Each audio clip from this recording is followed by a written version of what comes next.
que ce cours aille pour l'élévation de la Neshama du papa de Marc Mergy.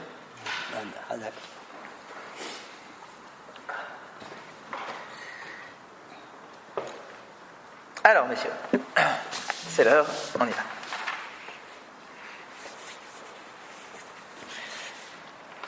On est toujours en train de chercher, page Gimel Amoud Bet, on est toujours en train de chercher dans quel cas est-ce qu'il y a des dérivés de sources de dommages qui n'ont pas les mêmes lois que la source de dommages elle-même. Et on a tout tourné. Il nous reste un truc. On a parlé de l'essentiel, c'est-à-dire on a parlé du taureau et des dommages du taureau. On a parlé du puits. On a parlé de l'homme. On a parlé du feu. Normalement, lorsqu'on arrive au feu, on doit se dire, puisqu'on a évacué les 3 premiers, et qu'il ne nous en reste plus qu'un seul, a priori, c'est là qu'on va le trouver. Normalement, ce qu'on va trouver, à propos du feu, on verra ce qu'on va nous dire sur le feu, mais en tout cas, quand on va chercher les dérivés du feu, et les caractéristiques d'un feu, et des sources de dommages, des dommages qui sont causés par le feu, normalement, on est censé dire, ça y est, on a trouvé forcément, puisque c'est le dernier, il n'y en a plus d'autres après. Ouais. Voilà ce que nous dit la Gemara. Donc, on est...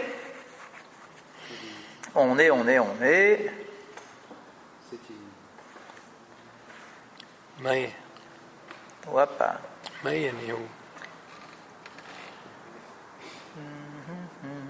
voilà. Verika Amar Rav Papa. Alors, on est à peu près... une bonne quinzaine de lignes du début, au milieu de la ligne. Verika Amar Rav Papa Atolda de Esh. Est-ce que vous l'avez? C'est bon? Très bien. Donc on y va, sur le texte. Verika Amar Rav Papa Atolda de Esh, lorsque Rav Papa parle, c'est très certainement donc sur un dérivé du feu, puisqu'on a vu déjà les 3 premiers, et c'est le seul qui nous reste. Et donc on pose la question, Tolda de Esh, Maïnihu, quels sont les dérivés du feu? On sait ce que représente un feu, et le dommage qu'il peut causer. Quels sont les dérivés du feu? Réponse. Tolda de Eshmaïnihu, quels sont les dérivés du feu? Ilema avano sakino masao sheinichan berosh gago venaflu beruach metsuya veeziku. On a un cas. Si je prends une charge, une pierre ou un couteau qui m'appartiennent et je les mets au-dessus de mon toit. D'ailleurs, pourquoi je mettrais une pierre autour de mon toit? Peu importe, d'accord, c'est juste une façon de parler. Votre marteau, vous avez un marteau, vous travaillez sur votre toit. D'accord, vous travaillez sur le toit pour arranger le toit, et vous laissez le marteau en haut du toit, et vous descendez. Il y a un coup de vent, le marteau tombe, et il cause un dommage. Soit il tombe sur quelqu'un, soit il casse quelque chose. D'accord, il y a un dommage qui a été causé à cause de votre marteau qui a été posé sur le toit. La Gemara nous dit, ça s'appelle un dérivé du feu.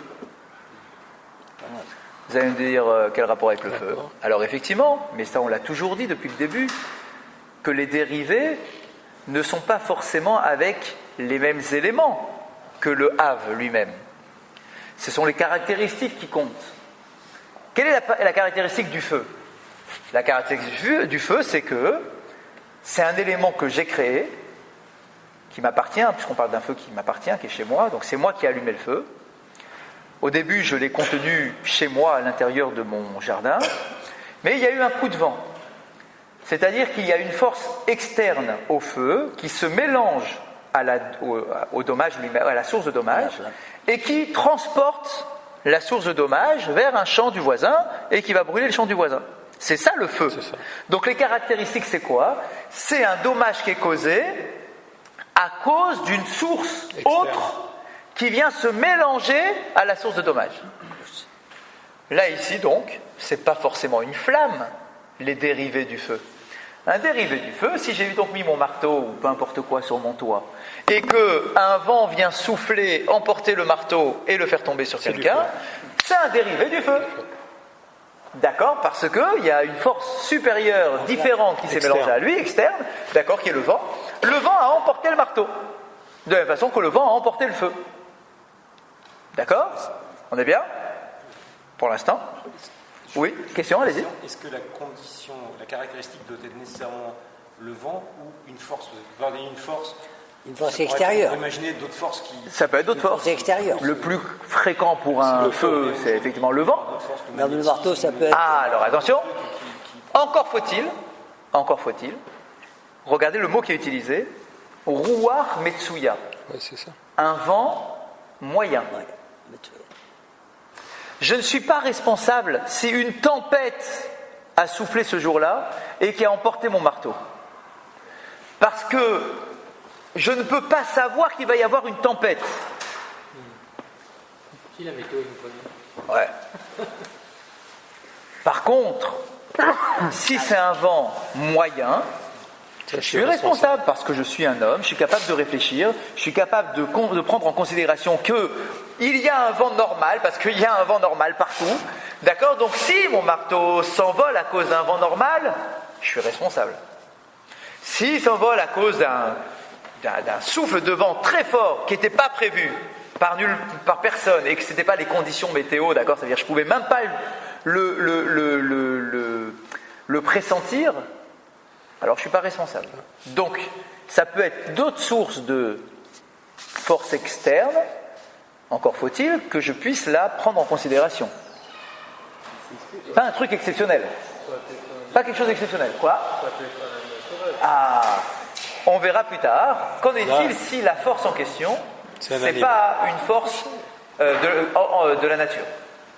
Là, c'est une force de la nature. Un coup de vent. Et on parle d'un objet qu'on a ajouté quelque part sur le toit, par exemple sur le toit, mais admettons qu'on met un arbre dont les branches dépassent de notre propriété. Pareil. Le vent fait casser la branche, ça tombe sur quelqu'un. Ça bah là, c'est pareil. C'est Tout du ce qui tolada, m'appartient. du feu. On a donné des exemples, en réalité, le principe il est clair. Tout ce qui t'appartient et qui a été transporté à cause d'une énergie autre, le vent par exemple, tu es responsable. Pourquoi pas l'animal sauvage, comme vous avez dit? Parce que l'animal sauvage, je ne suis pas responsable, je ne peux pas savoir qu'il va y avoir un singe sauvage qui va arriver sur mon toit et qui va balancer tout ce qui est sur mon toit. Razak, exactement. Exactement. C'est pour ça que la Gemara était très précise, elle a dit Ruach Metsuya, un vent normal. Modéré. Tu es censé savoir que le vent souffle. Tu ne peux pas me dire, ah, je ne savais pas que le vent souffle. Eh bien, si le vent souffle, tu es un homme, le vent souffle. Tu mets ta Hanoukia devant la fenêtre, la mitzvah n'est pas faite. Pourquoi? Parce que Le vent, c'est.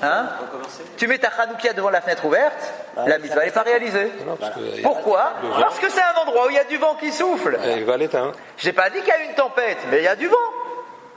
Donc tu dois être capable de prendre en considération les choses évidentes. Donc si tu mets ton couteau au-dessus de ton toit et que tu es parti, tu as laissé ton couteau là-haut et qu'il y a eu un coup de vent, le dommage qui sera causé par le couteau qui tombe, C'est responsable. Et s'il tombe, il t'a amputé. Si le marteau, il tombe dans le domaine public, je comprends, mais s'il tombe dans le domaine privé. Ok. Alors, il n'y a que deux cas de figure. En bas, c'est ton jardin, Ok. et il y a un mec qui passe et il n'a rien à faire là. C'est un voleur. Par exemple, ça l'élimine. Un invité. Non, un invité, il fait partie de Ça, on avait dit, il n'est pas responsable. Potentiellement. Parce que c'est. On a dit, Ouais, on avait dit déjà on ça. a dit que ces dommages-là. Mais oui, on a parlé de ça. Alors, attention. Pour l'instant, on est qu'au début, il y a toute une chose à étudier. Donc, on n'a pas encore tous les éléments. Mais en tout cas, on sait que sur certains dommages, il y a une différence entre le domaine privé et le domaine public. C'est normal. Tu creuses un trou dans ton jardin. Si quelqu'un tombe dans le trou, Qu'est-ce qu'il venait faire? c'est chez moi. J'ai le droit de faire des travaux chez moi. Je ne suis pas obligé de protéger les travaux qui sont chez moi. Après, que quelqu'un soit tombé dedans, c'est ta femme qui est tombée. C'est fait exprès. C'est demain. Si c'est ta femme qui est tombée, tu vas me dire, eh ouais, mais c'est chez moi, tant pis pour elle. Bah non, bah t'as la responsabilité, t'es d'accord? Ok. Donc t'es aussi responsable d'un dommage qui se passe chez toi. Mais on va dire, Razak, c'est pas pareil que lorsque c'est un étranger, d'accord, qui marchait dans la rue et puis tu lui as craché dessus. C'est pas pareil, c'est pas le même environnement. C'est le même degré. Exactement. C'est d'autres niveaux de responsabilité, mais on le verra au fur et à mesure si Dieu veut. Pour l'instant, on est encore trop en avance. Donc pour l'instant, on nous est en train simplement de nous dire quels sont les dérivés du feu. Voilà. C'est, par exemple, un marteau posé sur le toit sur ton toit, un coup de vent qui passe, et en tombant, il cause un dommage. Bien, c'est un dérivé du feu. Echidame. I behadede azlu kamezake hainu esh. Donc c'est quoi le cas? On a bien compris, c'est quoi le cas? C'est un cas où, en tombant, il a commis le dommage. D'accord? Il est tombé sur quelqu'un, il a cassé quelque chose, en tombant, il commet un dommage. Donc ça s'appelle un feu finalement, ça revient au feu. D'accord? Un feu, il est porté par le vent, il commet un dommage par le vent. Bien. Sous-entendu, ouais. Oui. La pluie, tu veux dire? Ouais, alors? Et si c'est la pluie qui fait tomber le marteau, parce que le marteau tombe sur le toit. Ah, alors pareil. Pareil, c'est le même dit. Pareil. Mais en soi, c'est pas assez. Tu vas me dire, ah oui, mais pour le feu, ça marche pas. C'est vrai, mais on a déjà revenu sur le même principe que même si ce ne sont pas les mêmes énergies, le feu ou un couteau, ou bien les mêmes énergies externes, c'est-à-dire un vent, une pluie, etc., concrètement, c'est pas ça qui nous gêne. C'est toujours la même idée. Il y a une autre force qui se mélange au dommage. Une force extérieure. D'accord? Donc on lui dit c'est quoi? C'est un cas où ça tombe, et en tombant, allez, prenons un cas clair, c'est tombé dans le domaine public, comme ça au moins tu es responsable à 1000%, tu es sûr, d'accord? C'est tombé dans le domaine public, en tombant, il a cassé la voiture du voisin. Ok? À la différence, pourquoi la Gemara nous le précise? Parce que si ce couteau-là, ou ce marteau, il tombe, mais en tombant, il n'a commis aucun dommage.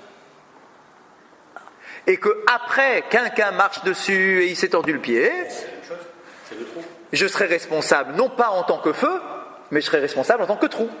Parce que quelle est la définition d'un trou? Un dérivé d'un trou, c'est un dommage qui est en plein milieu du Reshut Harabim, du domaine public, d'accord? Et c'est l'endommagé qui va vers l'endommageur.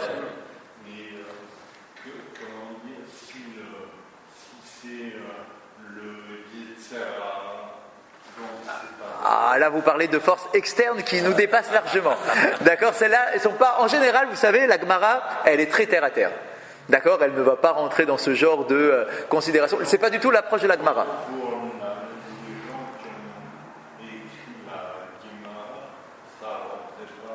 Pas du tout, parce que la Gemara, elle est très.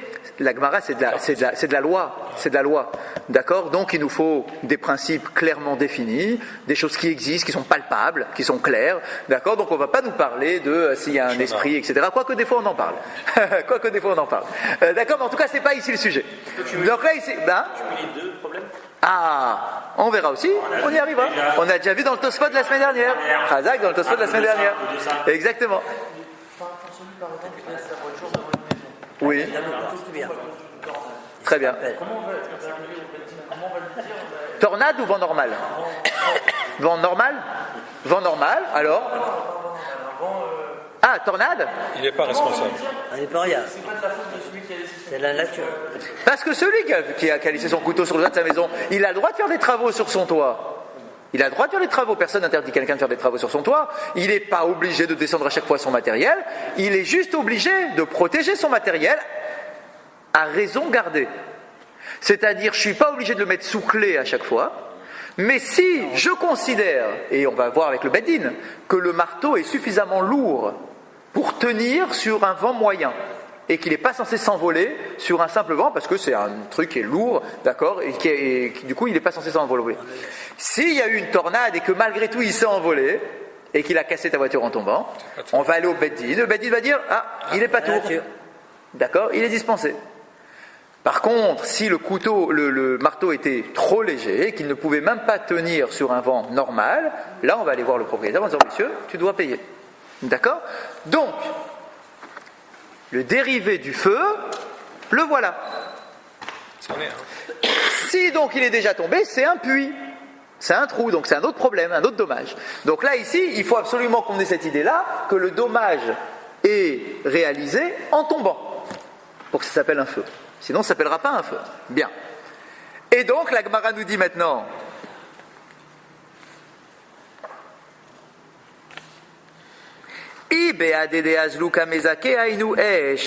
Si effectivement on considère que c'est un cas où en tombant il commet un dommage, alors ça ressemble au feu.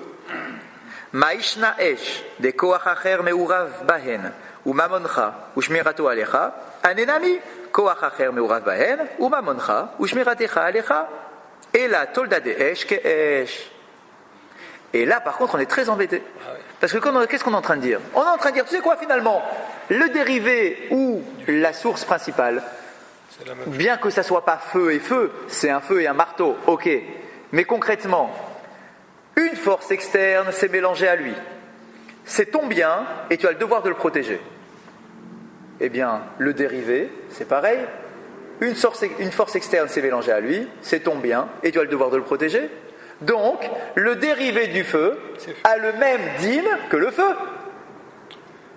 Donc, ce n'est toujours pas de ce cas dont parle Rav Papa, puisqu'on cherche un cas où un dérivé n'a pas le même din que le Hav, que le chef de catégorie. Et là, le gros problème, c'est qu'on a déjà tout fait. La Mishnah nous a dit il y a 4 avot. Elle n'a pas dit il y en a 4. Et parmi ces 4-là, on est censé trouver un dérivé qui n'a pas le même din que le père. On a pris un par un les 4, on les a décortiqués, on a vu les dérivés, on a vu les sources, on a tout vu, et c'est le 4e, c'est le feu, et on arrive en nous disant, et le dérivé du feu, c'est aussi un feu. Donc, on n'a pas trouvé le cas de Rav Papa. Quand on arrive là, il y a 2 façons de réagir avant de lire la suite. Soit on se dit, Rav Papa se trompe. Ah, quand on dit Rav Papa il se trompe, c'est qui Rav Papa? Comment ça il se trompe? C'est Rav Papa. Il va se réveiller. Rav Papa, t'as toute la famille Papa quand on fait un sioum. Ouais. Tous là. Rav Papa.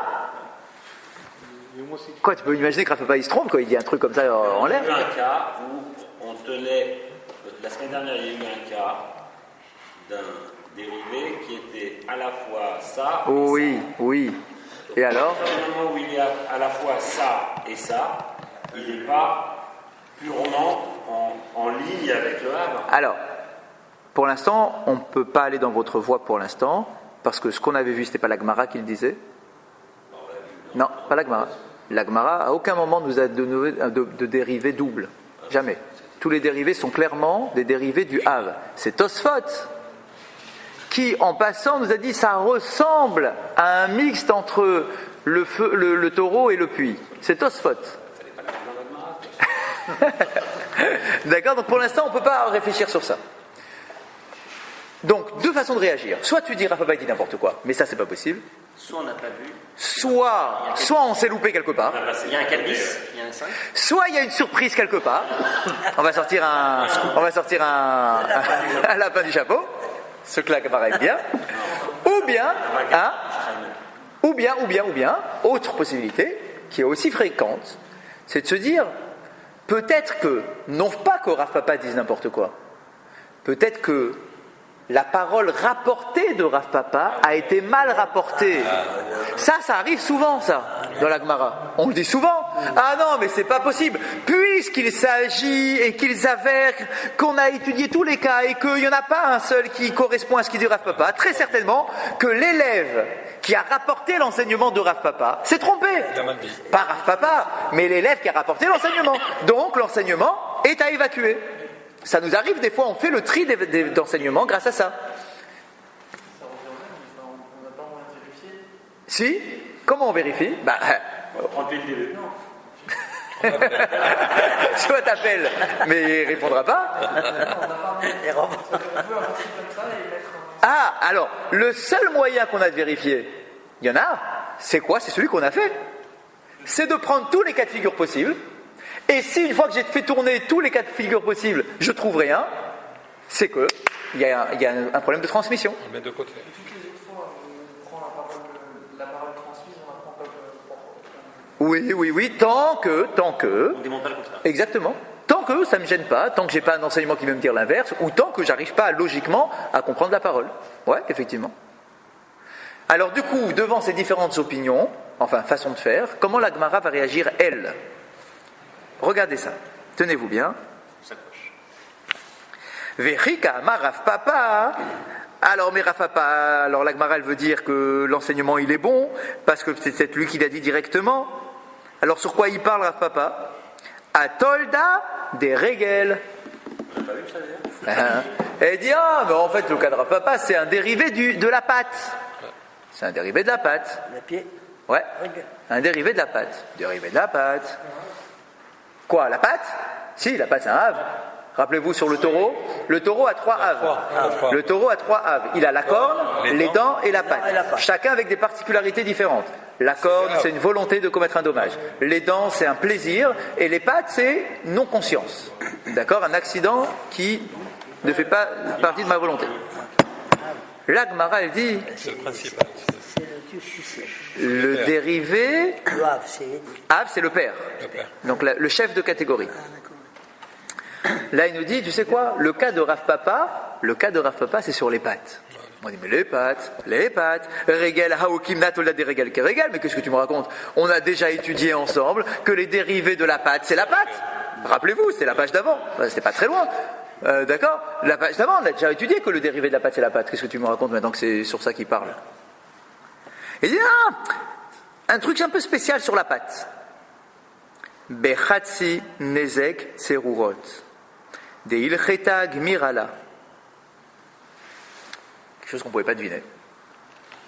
Il y a un din qu'on appelle Chatsi nezek serurot. Rashi.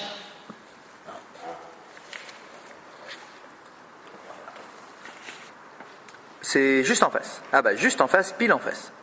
Bechatsi nezek serurot. Vous l'avez, Rashi? C'est bon? Juste en face. C'est même pas en hébreu. C'est en hébreu. Shehaïta me'alechet vehetizat tzrurot beraglea veshibru et akelim. De kaimalan de ilcheta gmirala le Moshe misinai. Rashi nous dit, c'est un cas où la vache marche. On est dans la rue, domaine public, elle marche, et elle pose ses pattes sur des petits cailloux, vehetiza, et elle fait gicler le caillou en marchant, et elle casse quelque chose. Le caillou casse quelque chose. Donc c'est pas la vache qui casse directement. C'est pas les pattes de la vache. C'est que les pattes ont marché sur des petits cailloux, du gravier, et clac, ça a éclaté la vitre du voisin. Ça peut tomber dans l'œil. Attends une seconde. Oui, pareil, par exemple. Donc c'est indirect. Chazak, c'est indirect. J'ai juste une remarque, c'est que vous vous souvenez l'histoire c'était l'âne, le taureau, qui portait sur son épaule Oui, une charge. Avec la charge qui passait et qui cassait un. Exactement. C'est indirect. Si c'est la charge, elle. Ah, c'est différent. C'est différent. Ça ressemble à ce qu'on avait dit la semaine dernière sur le cas du crachat. Ils ne vont plus jamais revenir. Pourquoi aujourd'hui? De quoi on parle? Ça ressemblait au cas du crachat. Vous allez dire, quelle est la différence entre le crachat et un coup de poing?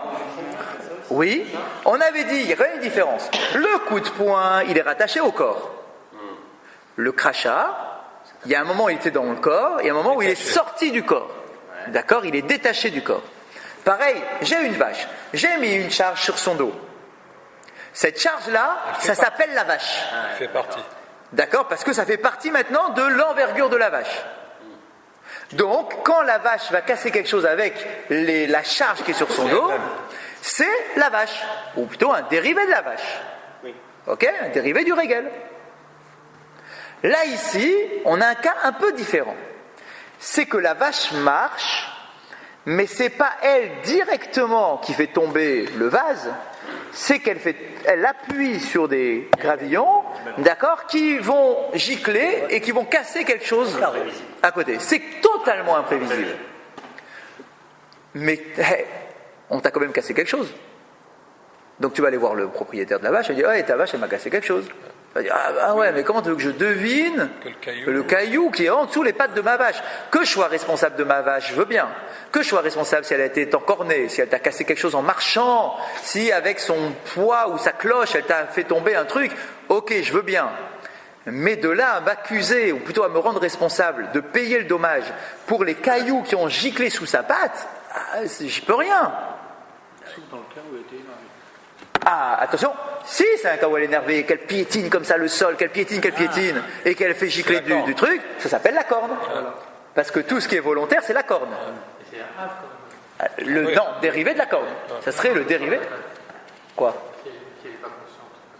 Si elle n'est pas consciente, c'est un dérivé de la patte. C'est ce qu'on a dit. Ouais, d'accord? Donc là, ici, c'est quoi? C'est que la Torah, regardez ce qu'on nous dit ici. Expression à connaître, messieurs. Ilcheta gmira le. 3 mots ensemble. C'est les 3 mots qui sont dans la Gemara. Ilcheta gmira le. Qui veut dire, c'est une halakha Moshe Misinaï. C'est une halakha qui a été donnée à Moshe lorsqu'il était sur le mont Sinaï. Il est descendu avec ça, tel quel. Il est descendu en nous disant, peuple d'Israël, si votre vache envoie des gravillons, vous serez responsable. Mais attention, mais pas de la même façon que si c'était sa patte. Le din est le suivant, Chatsi Nezek Tserurot. Tu ne paieras que la moitié du dommage. Pourquoi? Parce que toi, propriétaire, la Torah elle est sympa avec toi quand même. T'es oui responsable, parce que c'est ta vache, mais quand même pas à 100%. Parce que tu ne pouvais pas deviner qu'il y avait des cailloux sous le pied de ta vache. Donc, Akadosh Baruch Hu, il est sympa avec toi, il te fait payer que la moitié du dommage. Il est un peu moins sympa avec le propriétaire du vase, puisque lui, du coup, on lui rembourse que la moitié du dommage.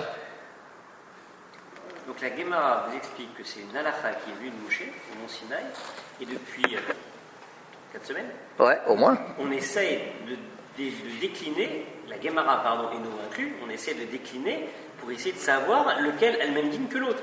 Exactement. C'est une façon d'apprendre, ok, hein, mais on a pu savoir dès le début. Un peu d'humilité, ça nous fait. On n'a pas pu le savoir dès le début. Alors en fait, Ça aurait été de chat. comme on l'a déjà dit ensemble, c'est extrêmement important de garder la méthode de la Gemara, d'avoir une analyse, même si on pouvait connaître le résultat dès le début, d'accord, et qu'il le connaissait très certainement, malgré tout, on garde la dimension dynamique, d'accord, de... OSPC. Merci d'être venu. Razak, vous êtes le bienvenu, même la semaine prochaine. Donc, la halakha nous dit, c'est en bas, hein? C'est en bas. Il y a très peu de vaches dans la synagogue.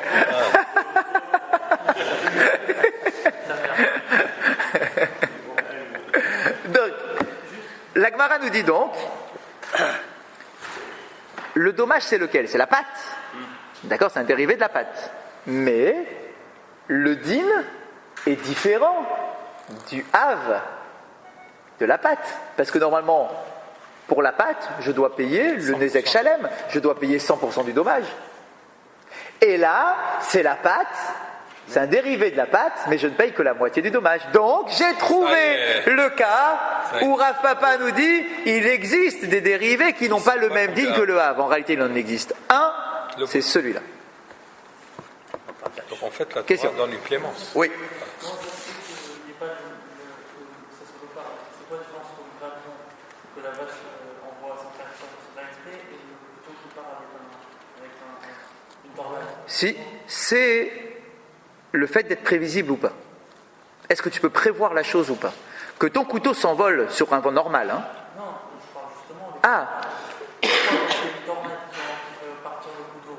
Là, parce qu'il y a quand même une différence dans l'autre sens. oui. Quand c'est une tornade qui emporte ton couteau, tu peux pas deviner qu'il y a une tornade. C'est une force qui est totalement irrationnelle ou plutôt surprise. Mais là, les cailloux, les gravillons, Pareil. il y a une part de... tu sais que dans le domaine public, il y a des gravillons. Le couteau, il y a 99 jours sur 100, il va s'envoler avec un vent normal, il n'y aura pas de problème. Il s'envolera pas. Il s'envolera pas, Razak. Sur 100, Donc, tu es dispensé. Mais pourtant, c'est pareil pour le gravillon, normalement. Eh non, le gravillon est beaucoup plus fréquent à l'époque. On est à l'époque, hein. Le gravillon à l'époque est beaucoup plus fréquent qu'une tornade. Toutes les rues ont des gravillons. Ah, alors justement, puisque le gravillon c'est un élément qui est présent tout le temps, tu vois ce que je veux dire? À la différence de la tornade, le gravillon c'est un élément qui est là tout le temps. Alors c'est vrai que la vache elle fait pas tout le temps gicler des gravillons, mais on est à 50, tu vois, on est juste dans le truc. On est à 50% de responsabilité.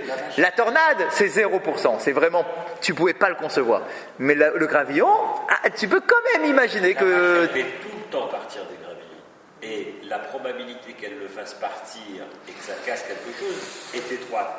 Mais tu sais que ta vache va forcément, en marchant, faire passer... En tout cas, ce que tu sais, c'est qu'il y a des gravillons. Voilà, ça, ouais. Tu sais qu'il y a des gravillons. La tornade, tu sais pas. Ouais, tu sais qu'il y a des gravillons. Tu sais qu'il y a des gravillons. T'es pas sûr qu'à chaque fois que la vache, elle fait gicler des gravillons, au point de casser quelque chose, quoi, qu'il y ait un petit peu de gravillon qui bouge à côté de sa patte, ok, je veux bien. D'accord, mais que ça itise. Le Rachid t'a dit itise. D'accord, elle a envoyé. De là à imaginer que pile ça va tomber pour envoyer un gravillon, bon, c'est, allez, la Torah, elle est miséricorde avec toi. Halakha les Moshe Misinaï. Alors vous allez me dire, ah ouais, mais pourquoi, comment, etc. La réponse, c'est Halakha les Moshe Misinaï. Ça fait partie des halachot. Il y a pas que celle-là. Il n'aura pas dit que ça en descendant du Har Sinaï. Hein. T'imagines, t'as le peuple, il attend la révélation divine, etc. D'accord, tu vois le scoop.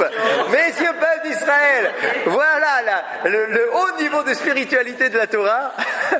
Si un caillou gicle du pied de votre vache, d'accord, vous allez payer la moitié du dommage. C'est un truc incroyable. Il n'y a que dans la Torah comme un truc pareil. Hein. C'est que dans la Torah. Hein. D'accord, que la rencontre entre Dieu et l'homme, elle se manifeste par des choses aussi évidentes. On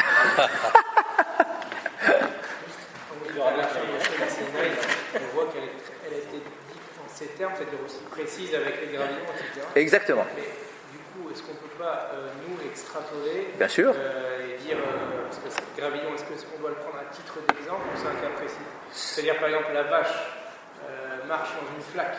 Elle s'allie mon costume. Pareil, tout pareil. Tout pareil. Ah ouais, c'est pareil. Tout pareil. C'est un dérivé. Ça fera partie des dérivés. Oui, mais donc là, si on prend l'exemple de mon concept, c'est pas une vache, mais c'est nous en marchant. Donc ça pose un... Ah, attention, l'homme, c'est toujours différent. Rappelez-vous ce qu'on a dit la semaine dernière. L'homme, il est tout le temps responsable. T'es un homme. T'es un homme. C'est bien d'avoir mis T'as du séchel, tu dois réfléchir, là où tu mets tes pieds, t'es un homme. L'homme, il a un statut spécial, puisqu'on avait dit la semaine dernière que même quand on dort, on est responsable. Non. Hein? Si. Je dis non, l'homme avec un grand H. Il dit non, l'homme. Non, que l'homme, la semaine dernière, vous avez dit, si c'est la femme, c'est son mari qui est responsable.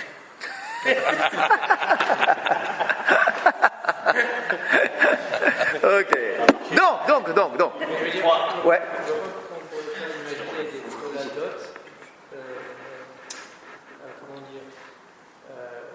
D'autres avots qui auraient aussi un digne différent. Il n'y en a pas d'autres? Il n'y a pas eu. Exemple, lequel? N'importe quoi. Par effet domino cascade, j'ai envie de dire, si on parle de la corne, Bien. elle encorne quelqu'un. D'accord? Quelqu'un ou un animal? Ou un animal. Ouais, par raison sur animal. Et cet animal, je ne sais pas. Casse un objet. Voilà. Ouais. Par effet de. D'accord. Ouais, Ok. Mais donc qui est responsable? oui, mais alors ça pourrait être. Le premier. Le premier. Il est responsable à 100%. Ça fait Tolada de la corne avec un digne différent comme ça, Fatsi. Eh non. Pour le deuxième. Ah non, tu payes tout.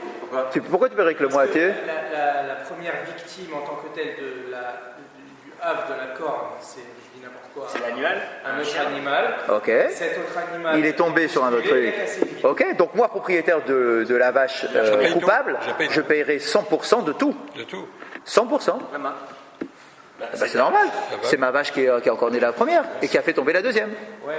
D'accord? Donc je paye 100% de tout. Donc la tolada. Le deuxième dommage est prévisible du fait de la colère. Bah ouais, c'est ça, ou prévisible, ou en tout cas que ça découle de ton manque de responsabilité. D'accord? Enfin, d'avoir protégé ta vache ou d'avoir tenu ta vache correctement. Là, ici, c'est vraiment. Et la preuve, c'est qu'on n'a pas trouvé autre. Donc c'est vraiment ce cas-là, ou Chatzinezek Tserorot.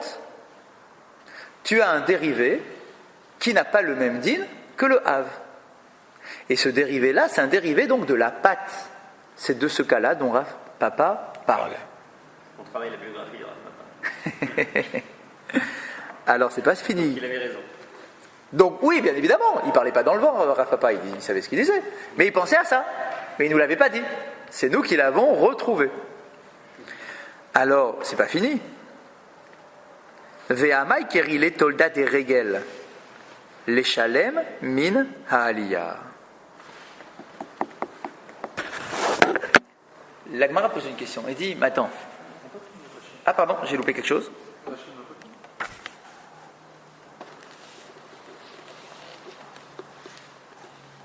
Non? Si? Oui, je sais, mais c'est bon, on est bon pour l'instant. Parce qu'on va rentrer dans un autre domaine après. On rentre dans un autre domaine, mais vous allez voir, vous allez voir. La Gemara pose une autre question. Elle dit, mais pourquoi t'appelles ça un dérivé de la pâte? Ça va être la pâte qu'il a fait. Ouais, d'accord. On est dans le même domaine, quelque Oui. part. Ah non. En définition.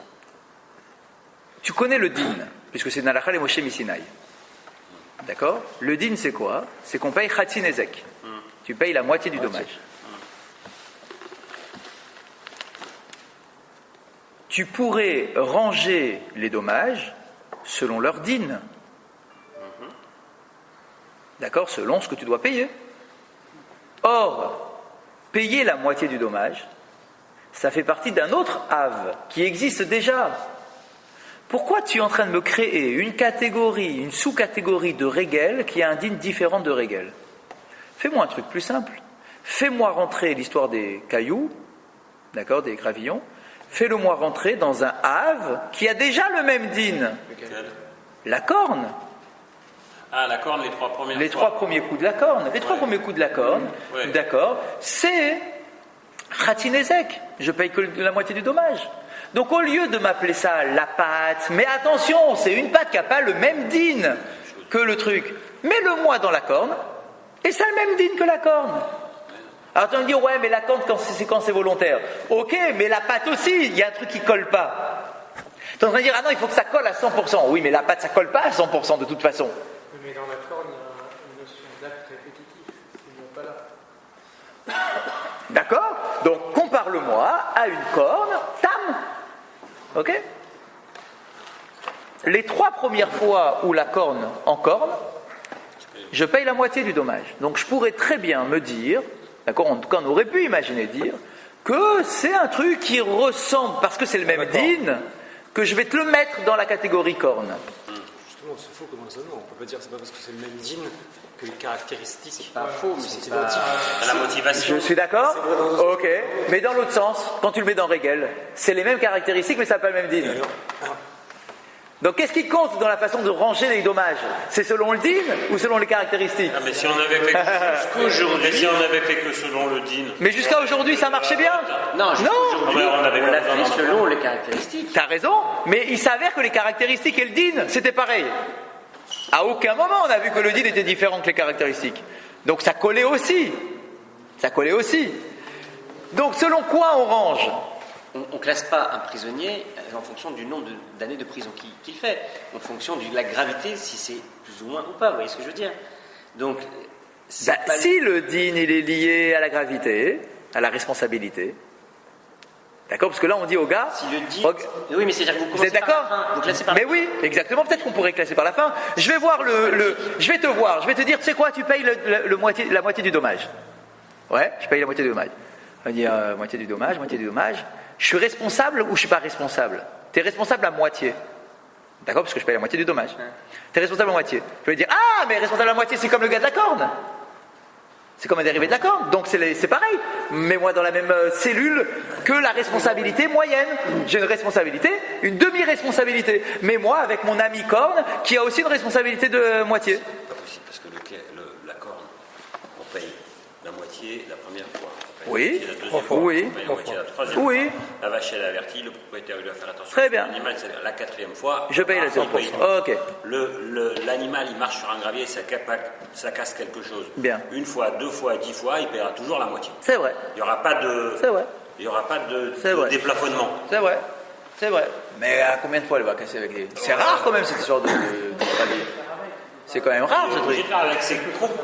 C'est complètement un. C'est qu'on essaie de démontrer quelque chose qui n'est pas tout à fait logique. Exact. Mais vous allez voir pourquoi. Parce qu'on a commencé dans cette logique, mais si on avait commencé dans une autre logique. Si on avait tout rangé depuis le début en tant que dîne, on aurait pu imaginer comme ça, depuis le début, on aurait pu étudier tout le même passage, d'accord, en se disant on va ranger les catégories selon la punition, selon la responsabilité financière. Il n'y en aurait eu que 2. D'accord, tu aurais eu responsabilité financière totale et responsabilité financière à moitié. Il n'y aurait pas eu Et t'as quoi à moitié? T'as le tam, la corne de taureau truc, et les pattes, les cailloux qui giclent. Anticipe, il y a un truc. D'accord? Est-ce que ça nous aurait choqué de ranger les choses par punition? Et si on avait réfléchi comme ça depuis le début, ça ne nous aurait pas choqué, je pense. Ouais, mais le dîn est déterminé au regard des caractéristiques des avot ou des toladot. Donc c'est un peu raisonné par l'absurde. Enfin, ça veut dire on ne peut pas. C'est faire le chemin inverse. Comment déterminer le dîn avant même. Enfin, c'est compliqué sans connaître l'acte qui est effectué. Si, parce que le dîn, on le connaît. Le dîn, on le connaît. Oui, mais quand il a été. Quand vous jugez, c'est ça, vas-y. Que pour ça, il y aurait ça, pour ça, il y aurait ça. Ça va dans un sens. Déterminer un dîn et dire, bon, à quoi on va l'appliquer, ça paraît un petit peu. Comment. Ouais, j'entends ce que vous dites. Pourtant, la Gemara, c'est bien ce qu'elle dit ici. Regardez ce qu'elle dit. Ve'amai car il est tolda des régel. Pourquoi est-ce que tu appelles ça une tolda de régel? Tu pourrais appeler ça une tolda de chais, de corne, de keren, parce que c'est le même dommage. Tu payes la moitié. Les shalem min ha'aliyah. Attention, écoutez ça, c'est très important. Les shalem min ha'aliyah. Il y a 2 principes qui existent sur la façon de payer un dommage. Les shalem min ha'aliyah ou les shalem migoufo. 2 expressions différentes. Je vous donne un exemple. Ça veut dire quoi déjà? Alors une seconde, vous allez comprendre avec l'exemple. Si j'ai mon taureau, qui n'a jamais encorné personne, et il encorne une bête de compétition, d'accord, qui vient de gagner le prix du salon de l'agriculture. Ce taureau qu'il a encorné, ou cette vache qu'il a encornée, elle valait 300 pièces. Mais lui, donc comme c'est il est tam, il paye que la moitié, d'accord, 150. Mais moi, mon taureau à moi, c'est loin d'être un taureau de compétition. Ah, il est un peu comme il est. Moi, mon taureau, il coûte que 80. C'est le prix de mon taureau. Est-ce que je peux payer plus pour dédommager quelqu'un que le prix même de mon taureau? Alors on l'avait vu, je crois qu'on l'a vu. Comment tu veux que je paye plus que le prix de mon taureau qui a commis le dommage? Ah oui. On le limite. On le limite. On ne se base pas sur la valeur. On avait vu ça. Basé au prix. Il y a de la valeur. Mais tu vas me dire, mais je peux. J'ai une 205, je défonce une Rolls. Plafonnement de l'impôt. Plafonnement, si j'avais pas l'assurance, je payais que la Est-ce qu'il y a un plafonnement? Je pense qu'il y a un Normalement. Est-ce qu'il y a un plafonnement? J'espère qu'il y a un plafonnement. On en avait pas. Parce qu'on va te dire, mais monsieur, si toi, tu as une 2 chevaux, c'est que tu as les moyens de te payer une 2 chevaux. Donc comment je vais te demander de rembourser le prix d'une Rolls? Exactement. Voilà. Comment quoi? Je vais te tuer? Tu vas les prendre? Bah oui. Je parle pas d'assurance. Mais il n'y a plus d'assurance à l'époque. Mais Il n'y a pas. Le DIN vont vers le tribunal, ils nous disent voilà, t'as défoncé ma Rolls Royce à l'époque. Et il lui dit mais non, si t'as les moyens de te payer une 2 chevaux, t'as pas les moyens de me rembourser la moitié de la Rolls. Exactement. Donc, comment je fais pour payer? Les Rabbanim disent. Eh bien, regardez ce qu'on dit. Mais Shalem migoufo, expression. Il ne paiera, mais jamais plus que son propre corps. Je peux pas payer plus que ce que je suis. Je donne quoi? Ce qu'il est n'est pas limité à une vache, peut-être. Ah oui, Dans le cas où vous avez pris. Que ce qu'il est la vache, ce qui est la source de dommage. C'est là où. Le migoufo, c'est le gouffre de la vache. Déconnecte la responsabilité de l'agent. Tu es responsable à la hauteur du prix de ta vache. Non, mais c'est bizarre, ça, parce que si quelqu'un il a une bien ce de principe. il trouve que c'est joli de S'il y a une de chevaux et il habite dans un château, c'est vrai que. il va ok. pas rembourser la. Pourquoi je peux prendre un truc qui est une vache qui vaut rien et aller défoncer tout?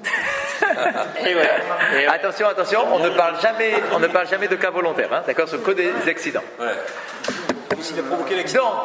Il a provoqué l'accident avec une vache ordinaire, mais à côté de ça, dans son écurie, il a un taureau de compétition. Eh bien, écoutez bien, hein, écoutez bien. Pour l'instant, on n'est pas dans la halakha, hein, d'accord. On est dans les hypothèses de la Gemara. À propos d'un taureau, à propos de la corne, en fait, il y a une discussion, effectivement, pour savoir, est-ce que c'est limité, plafonné au prix de la vache qui commet le dommage? C'est-à-dire, je paye la moitié du dommage. Combien je paye jusqu'au prix de ta vache? Ou bien, dis-moi, l'autre il a perdu sa vache de compétition, il faut que tu lui rembourses la moitié du prix de la vache de compétition. Peu importe, c'est le prix de ta vache à toi. D'accord? C'est le cadeau empoisonné. Eh bien, pour la corne, c'est pourtant bien ce qu'on dit. Les chalem bigoufo. C'est ce qu'on dit. On ne dépassera pas le prix de la vache. Alors, le Mishnah est terminé justement, donc on revient. Le métier va arrêter. Khazak, 2 minutes, on y arrive. Eh bien, Khazak, on y arrive, c'est maintenant qu'on y arrive, enfin. C'est quoi le déchet minéralien? Voilà Alors, 2 minutes, donc c'est la deuxième premier. Deuxième cas de figure, au premier. Tu me dis, pourquoi le cas du demi-remboursement des cailloux là qui giclent? Pourquoi tu ne l'as pas mis au cas de la corne? Parce qu'il y a une différence, dit la Gemara, entre la corne et la patte. S'il y a un dommage qui est commis par la patte de l'animal, tu devras payer la totalité du dommage, même si ça coûte plus cher que ta vache qui commet le dommage. On le dit pour la patte. On ne le dit pas pour la corne d'un taureau tam. D'un taureau qui est encore pour la première fois de sa vie. Mais quand il est. Je ne dis pas pour le mouad, je parle du tam. Le mois, tu payes plus. Oui, le mouad, tu paieras. Donc, si tu avais rangé la catégorie caillou dans la corne, ça aurait limité ta responsabilité parce qu'on aurait été te voir en te disant tu payes qu'à la limite, qu'au plafond du prix de ta vache. Alors que si on te le met dans la catégorie pâte, c'est pour te dire que tu dois payer quel que soit le prix. Ah, mais c'est la moitié? Oui, la moitié du dommage, mais quel que soit le prix de ta vache qui commet le dommage. Mais ouais, c'est pas parce que. Vous allez me dire c'est pas cohérent, mais je vous répondrai, la Gemara vous répondra, halakha le Moshe Missinaï, qu'est-ce que je te dis? Toute cette halakha-là, c'est halakha le Moshe Missinaï. Juste un détail, c'est-à-dire que le din du caillou, c'est du 100%. Voilà, Alors, excusez-moi. Ah non, c'est pas 100%. Le din de Ça la reste pâte, 50. c'est 100%. Je recommence sur le din de on chaque repart. objet. Le dit de la pâte, c'est 100%, bien sûr. Et la corne, première fois, c'est 50%. 50%. Bien sûr. Et avec un illimité. Avec un plafond. Avec un plafond. Oui, les 3 premières fois, oui. Mais ça veut dire que l'objet. Oui. Il y a un plafond. Alors que. Pour la corne, hein. Le plafond, c'est quoi? C'est le prix de la vache. Ce qui n'est pas logique, c'est que l'action du taureau qui est encorné est moins. Et les volontaires, vous voulez dire? Il n'y a plus de circonstances atténuantes que la pâte. Il y en a plus ou moins? Plus. Parce qu'il y a 50%, il y a un limité à la Eh valeur. bien, c'est pour ça que c'est limité à la valeur du taureau. Oui, mais c'est bizarre bah oui. que les circonstances soient supérieures à la Non, pâte classique. les circonstances sont atténuantes Sur la corne. sur la corne. Et pourquoi pas la pâte? C'est ça qui est étonnant. Une pâte, c'est. Parce que la corne, on a toujours dit depuis le début, la corne, t'es pas censé savoir que ton taureau il est violent, mais pas du tout. Il n'est pas censé être violent. Par contre, qu'il y ait des gravillons sur la route, même si c'était pas méchant, t'as pas fait exprès, mais t'es censé, enfin, tu sais qu'il y a des gravillons sur la route. Tu le sais. Je parle sur le halakha de Moshe Sinaï. Oui. De toute façon, tout ce qu'on a ici, c'est halakha, c'est pareil. Ah non, pas tout. Je suis sur Khetsi là. Là, tu parles de Khatsin Ezek? C'est des enseignements qui sont transmis génération après génération, n'est-ce pas? Oui. Alors quand il y a bien quelqu'un qui vient apporter cette halakha, quelqu'un qui a reçu dans son enseignement ce qu'on dit tout à l'heure pour les cahiers. C'est aussi porté par quelqu'un qui l'a reçu de son maître. Pourquoi on nous dit à la femme de chez Snaïk? Ah, très bonne question. Très bonne question. Écoutez, c'est très important. En fait, ce sont deux choses différentes. Il y a des halachot, je vous rappelle, que lorsque Moshe était encore vivant, il n'y avait aucune marloquette. Il y avait un taulier. Il n'y avait pas de discussion. Il y avait Moshe, c'était la référence. Il a reçu la Torah. Tu as une question, tu lui poses la question, il te donne la réponse. Point. Ok.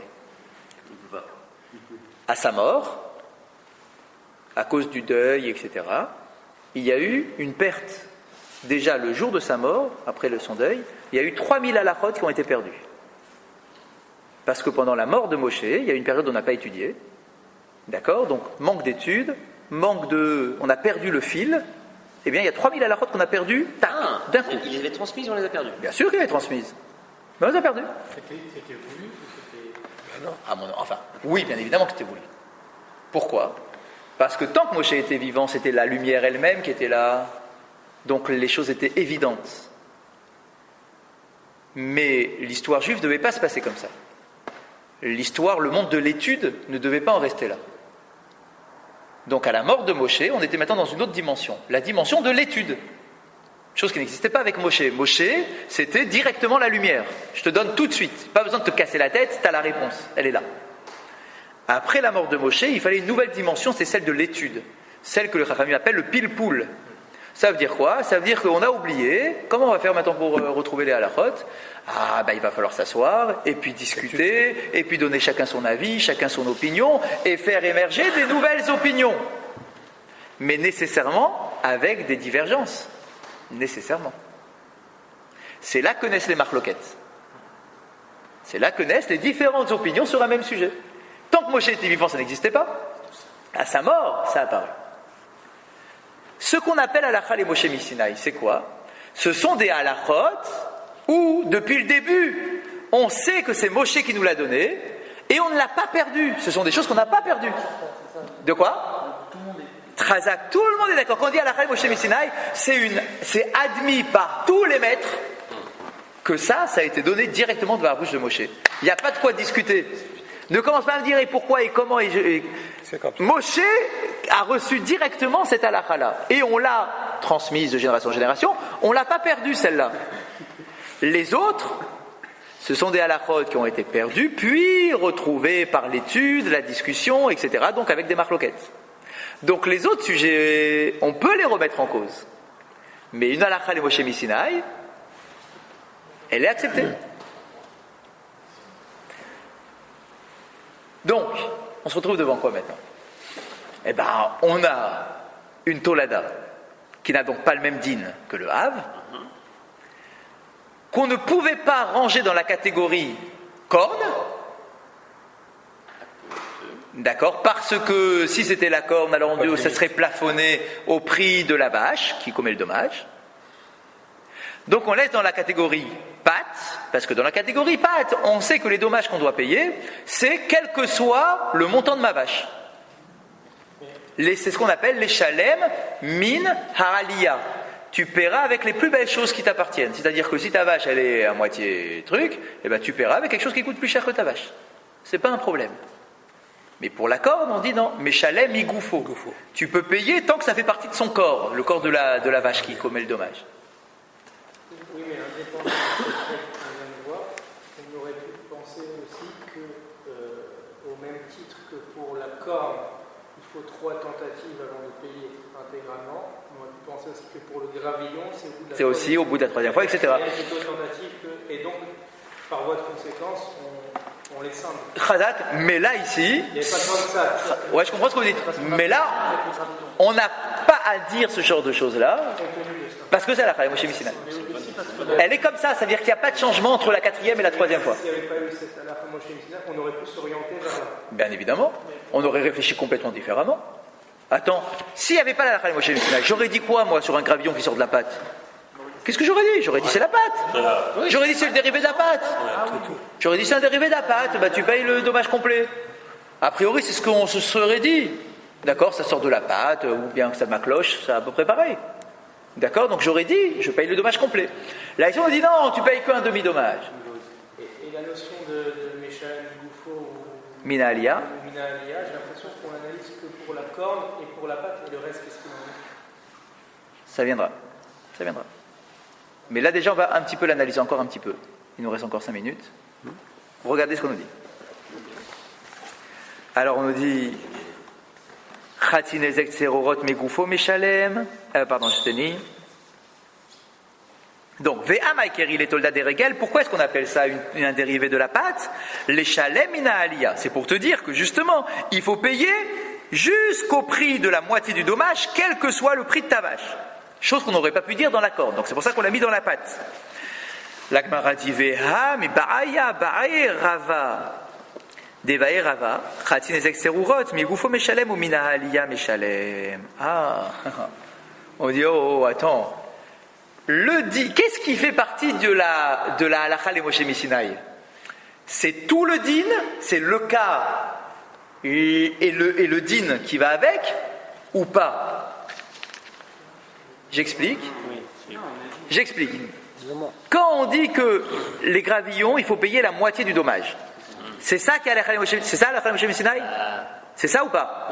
Ok. A priori, oui. Bien.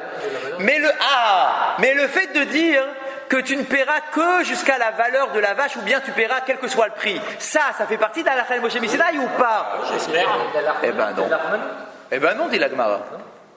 Elle dit, mais non, ça non, c'est pas ça la halakha Moshe Misinaï. La halakha Moshe Misinaï, c'est que Khatinezek Tserurot, 3 mots. Eh ben, sur les gravillons, on paye la moitié du dommage. C'est ça la halakha Moshe Misinaï. C'est ça qui est sorti de la bouche de Moshe. Ah, mais attends, je paye la moitié, mais est-ce que c'est plafonné ou c'est pas plafonné? Il a dit quelque chose sur ça, Moshe? Non, il a rien dit. Donc on peut pas se servir.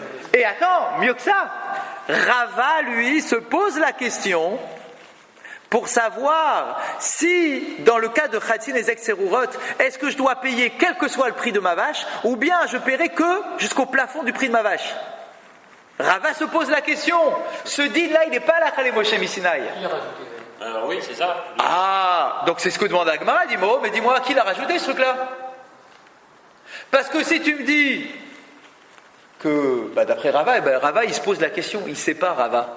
Je crois que c'était Aki, moi. Ah, Razak, non, on croyait que c'était Aki. Mais là, la Gemara nous dit, mais attends, mais il y a un autre passage où Rava, à propos de Khatinezek Tserurot, se pose la question, est-ce qu'on paye coûte que coûte, ou bien on paye que jusqu'à la valeur de la vache qui a causé le dommage? Si je pose la question, c'est que c'est pas partie. Donc ça fait pas partie de la halakha Moshe Misinaï, Razak.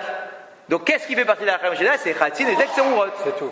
C'est tout, quand tu payes la moitié du dommage. Donc, quel est le plafond de ce que tu payes? Ça, en réalité, c'est pas dans la halakha Moshe Misinaï. C'est une discussion, c'est une marloquette. Et donc, toi, tu me dis tout de suite, tu payes coûte que coûte. Donc c'est pour ça que je l'ai mis dans Régel. Il dit, attends, mais d'après Rava, ça peut être. Ça pourrait rentrer aussi dans la corne. Si tu payes que jusqu'au prix de Migoufo, ça pourrait rentrer dans la catégorie corne, d'après Rava. Alors qu'est-ce que tu me dis, toi? Tu me dis, ah ouais, c'est évident, c'est Régel. Ben non, d'après Rava, c'est pas évident du tout, puisque ça serait corne, ça marche très bien. Réponse. Les Rava, les Rav Papa, pchitale. Il dit, mais qu'est-ce que tu veux chez moi? Rava, il se pose la question, mais Rav Papa, il se pose pas la question. Pour Rava, c'est clair, tu payes Mina Aliyah. Donc c'est pour ça que Rava ne pouvait le ranger que dans la catégorie Régel. Oui, d'accord. Mais Rav Papa, lui, il se pose la question de savoir est-ce qu'il faut payer quel que soit le prix ou je paye que la moitié jusqu'au prix de la vache. À l'inverse. C'est Rava. Oui, c'est Rava, parce que vous avez dit Rav Papa. Ok, Rava. D'accord? Donc lui, il se pose la question, mais Rav Papa, il se pose pas la question. Pour lui, c'est clair. Alors, juste pour finir. Alors, les Rava des Mebaïele, Amaïkar il est tolda des Régel. Alors attends, si pour Rava, c'est pas évident, Ouais. pourquoi il le met dans Régel? Si pour Rava, c'est pas évident, tu peux le mettre dans Keren. Pour Rava, tu pourrais le mettre Oui. dans Régel. Oui. Donc, tu pourrais le mettre dans Keren. Oui. Vous voyez ce que je veux dire? Parce que ça peut être le même din que Keren, puisque tu n'es pas sûr de toi, Rava. Je disais le fait de la répétition qui existe existe dans l'un et pas dans l'autre. Exactement. Et donc c'est ce qui l'oriente vers Hegel plutôt que la corne. Ah, alors est-ce que ça va être ça la réponse? C'est pas celle-là. Elle tient en un mot. Écoutez ça. Les potra birshut arabim. Ça veut dire, les contrats, ça veut dire C'est pour te rendre patour, dispensé de payer si ça arrive dans le domaine public. les gravillons. Bien sûr. Ce qu'on disait tout à l'heure. J'explique. Veshilach et beiro ou vier bisde acher. Vous vous rappelez ce qu'on avait dit sur les pattes et les dents? Non, sur les dents. Ce qu'on avait dit sur les. Faut réviser, monsieur. Ce qu'on avait dit. D'accord. Non, elle est. Ce qu'on avait dit sur les pattes et les dents, bien sûr. Ce qu'on avait dit sur les pattes et les dents, vous vous rappelez? Veshilach et beiro ou vier bisde acher. C'est de là qu'on avait appris les pattes et les dents. Le texte, il dit quoi? Ou bière bisde acher. Quand est-ce que tu es responsable dans les pattes et les dents? C'est uniquement quand ça a été dans un domaine privé, bisde acher, dans le champ de quelqu'un. Et c'est logique. Ta vache, elle marche dans la rue. En marchant, elle fait tomber ton vase que tu as posé devant ton magasin. Eh bien, je ne dois pas te rembourser ton vase. Pourquoi? Parce que ton vase, il n'a rien à faire dans le domaine public. Ma vache, elle a quelque chose à faire dans le domaine public. C'est là où passent les vaches. Mais ton vase, il n'a rien à faire. La pâte, comme pour les dents, si elle a mangé ton pot de fleurs que tu as mis devant ton magasin ou devant ta maison, je ne suis pas responsable. Ton pot de fleurs, il n'a rien à faire dans le domaine public. Ma vache, c'est sa place. Donc la vache, les pattes et les dents, je ne suis responsable que dans le domaine privé. Les pattes et les dents. La corne, pardon, par contre, la corne, c'est normal que dans le domaine public, d'accord, je sois aussi responsable, parce que monsieur qui marche dans la rue, il n'est pas censé se faire encorner. Bien. Là, Rava nous dit, je te mets le cas des gravillons dans Régel. Ah, pourquoi tu mets ça dans Régel? Pour toi, c'est pas le même titre que Régel, parce que c'est peut-être seulement limité, plafonné au prix de ta vache, tu mets le moi dans corne. Et il dit non, parce que si je te le mets dans corne, ça voudrait dire que je suis responsable dans le domaine public. Mais moi, je te dis, dit Rava, que les cas des gravillons, c'est comme la pâte. C'est dispensé de payer dans un domaine public. Alors, quel est le critère de classement? Est-ce que c'est l'échelle à Mégoufo ou autre Ou Mina Alia. Ou alors d'après Rav Papa, le critère, c'est de savoir est-ce que je paye selon le prix véritable ou bien si c'est plafonné au prix de ma vache. Ça, c'est d'après Rav Papa. Mais d'après Rava, pourquoi je l'ai mis dans Régel? Pour me dire que si jamais ça arrive dans le domaine public et que les gravillons, ils ont giclé et qu'ils ont cassé ton pot qui est dans le domaine public, je suis dispensé, c'est comme un Régel. C'est dans le même din que Régel. Par contre, si ça rentre quelque chose qui va chez toi, là, par contre, tu payes. Mais seulement Khatinezek, on est toujours d'accord. Ah, mais Khatinezek plafonné ou pas plafonné, c'est la question que se pose Rava. Ok, c'est une question en soi. Mais en tout cas, je paye. Alors que si c'est dans le domaine public, je paye pas. Parce que c'est Régel. Et pour Rav Papa aussi, du coup, on est bien d'accord, pour Rav Papa, il a aussi mis dans Régel. Et Régel, tout le monde est d'accord pour dire que Régel, je ne paye que si c'est dans le domaine privé. Il a un statut à part parce qu'il est à Khatinezek. Tu payes que la moitié du dommage. Sinon, c'est pareil. Ah non, pardon. Il est spécial le gravillon parce que tu payes la moitié du dommage. C'est déjà que Chalem. C'est le dommage complet. Ah ouais, bien sûr. Dommage complet dans le domaine privé. Pas dans le domaine public. Ah non, quel que soit le prix. Quel que soit le prix. En tant que Régel. C'est ça la particularité de Régel. C'est seulement pour la corne qu'on limite, qu'on plafonne. Question. Ah, parce qu'il n'y a pas 5, il n'y a que 4 mots dans la Torah. Dans la Torah, il n'y en a que 4, il ne peut pas en avoir 5. Rava? Non, non. Est-ce que tu paieras la moitié tout de suite? Et t'as bossé, tu payes la moitié tout de suite. Non, c'est leur Keren. Keren. D'accord. C'est Keren. Question? Moi, question. Catégoriser cette Toladot soit on discute, soit c'est dans la corde, soit c'est dans la pâte, par rapport à la question que j'ai posée avant, sans connaître les dynimes des autres avot. Puisque Raphaël base sur Meshalem et Gufo. Votre question, c'est que comment on réfléchit alors qu'on n'a pas encore les éléments? Eh ben, c'est une des difficultés d'Agmara, c'est qu'on est obligé de partir. Il faut bien commencer. Il faut bien commencer. Et on ne peut pas non plus nous mentir sur les choses. Donc on va prendre déjà en considération, ça arrive très fréquemment, en disant non, on te le dit là, mais sache que c'est pas ici qu'on l'apprend, on l'apprendra plus tard. Ça, c'est très fréquent dans la Gemara. Tu avances. Ils se sont positionnés. Ouais, mais parce qu'en réalité, c'est ça la difficulté, c'est que on est obligé de réfléchir, c'est vrai, sur des éléments qu'on n'a pas encore, mais on nous dit je te le donne tout de suite parce que sinon tu peux pas réfléchir. C'est comme un enfant qui va apprendre à lire. D'accord, regardez, je suis en plein temps là avec mes enfants. D'accord, regardez les profs comment ils disent. Ils disent regarde, on n'a pas encore appris ces lettres-là, mais prends-le tel quel. Un mot entier. Je te dis que ce mot-là, ça se lit dans. Ah, mais j'ai pas appris le D, le A, le N, machin. Ok, mais je te le souligne, celui-là, quand tu le vois, tu dis dans. Mais est-ce que ça sous-entend que si par la suite je vois que le dîme, je dis n'importe quoi, du feu, c'est Meshalem Begufo, par exemple, ouais. Est-ce que, au regard de ça, je peux rediscuter? Alors, bien évidemment que si jamais, mais ça n'arrivera pas, mais si jamais il y aurait quelque chose de surprenant sur la suite, tu seras invité à reprendre le début de ta Gemara et de la comprendre différemment. Ouais, obligé. Obligé. Ça va? Tout va bien? Rive et Hanania. Quelle est la responsabilité si demain il neige